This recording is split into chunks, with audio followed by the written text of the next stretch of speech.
ಇದು ಧ್ವನಿ ಕನ್ನಡ, ಪ್ರತಿಯೊಬ್ಬ ಕನ್ನಡಿಗನ ಧ್ವನಿ.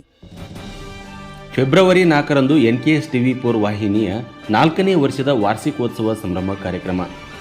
ಗದಗ ಜಿಲ್ಲೆಯ ಗಜೇಂದ್ರಗಡ ಪಟ್ಟಣದಲ್ಲಿ NKS TV4 ವಾಹಿನಿಯ 4ನೇ ವರ್ಷದ ವಾರ್ಷಿಕೋತ್ಸವ ಸಂಭ್ರಮ ಹಾಗೂ ವರದಿಗಾರರ ಸಮಾವೇಶ ಮತ್ತು ವಿವಿಧ ಕ್ಷೇತ್ರದಲ್ಲಿ ಸಾಧನೆಗೈದ ಸಾಧಕರಿಗೆ ರಾಜ್ಯ ಮಟ್ಟದ ಮೌರ್ಯ ಪ್ರಶಸ್ತಿ ಪುರಸ್ಕಾರ ಹಾಗೂ ರಸಮಂಜರಿ ಕಾರ್ಯಕ್ರಮವು ಇದೇ ಫೆಬ್ರವರಿ 4ರಂದು ಗಜೇಂದ್ರಗಡ ಪಟ್ಟಣದ ಕಾಲಕಾಲೇಶ್ವರ ವೃತ್ತದಲ್ಲಿ ನಡೆಯಲಿದೆ.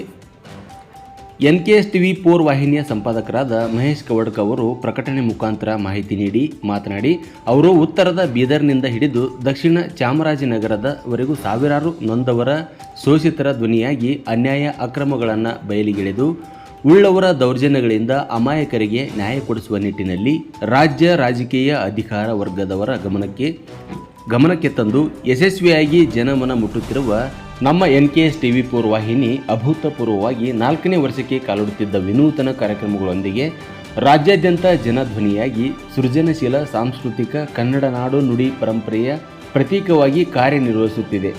ಶಿಕ್ಷಣ, ಕೃಷಿ, ವಿಜ್ಞಾನ, ತಂತ್ರಜ್ಞಾನ, ಮನೋರಂಜನೆ, ಸಾಹಿತ್ಯ, ಕಲೆ ಮತ್ತು ಸಂಗೀತ ಲೋಕದ ವಿನೂತನ ಪ್ರಯೋಗಗಳಿಗೆ ಉತ್ತಮ ವೇದಿಕೆ ಒದಗಿಸಿ ಎಲೆ ಮೇರೆ ಕಾಯಿಯಂತಿರುವ ಗ್ರಾಮೀಣ ಸೂಕ್ತ ಪ್ರತಿಭೆಗಳಿಗೆ ಅನ್ವೇಷಣೆ ಹಾದಿಯಲ್ಲಿ ಕಾರ್ಯೋನ್ಮುಖವಾಗಿದೆ. ನಮ್ಮ ವಾಹಿನಿಯ ಶ್ರೇಯೋಭಿವೃದ್ಧಿಗೆ ಸದಾ ಸಲಹೆ ಮಾರ್ಗದರ್ಶನ ನೀಡುತ್ತಿರುವ ಖ್ಯಾತ ವೈದ್ಯರು, ಗೌರವಾನ್ವಿತ ಅಧ್ಯಕ್ಷರಾದ ಡಾಕ್ಟರ್ ರಾಮಶಾಸ್ತ್ರಿಜಿ ಎಸ್ ಜೀರೆಯವರಿಗೆ ನಮ್ಮ ವಾಹಿನಿಗೆ ಎಲ್ಲ ರೀತಿಯಲ್ಲೂ ಬೆಂಬಲ ನೀಡಿ ಪ್ರೋತ್ಸಾಹಿಸಿದ್ದು, ಈ ಒಂದು ಕಾರ್ಯಕ್ರಮಕ್ಕೆ ಹೆಚ್ಚಿನ ಸಂಖ್ಯೆಯಲ್ಲಿ ಅಭಿಮಾನಿಗಳು ಆಗಮಿಸಿ ಕಾರ್ಯಕ್ರಮವನ್ನು ವೀಕ್ಷಿಸಿ ಹರಸಿ ಆಶೀರ್ವದಿಸಬೇಕೆಂದು ಈ ಮೂಲಕ ತಿಳಿಸಿದರು.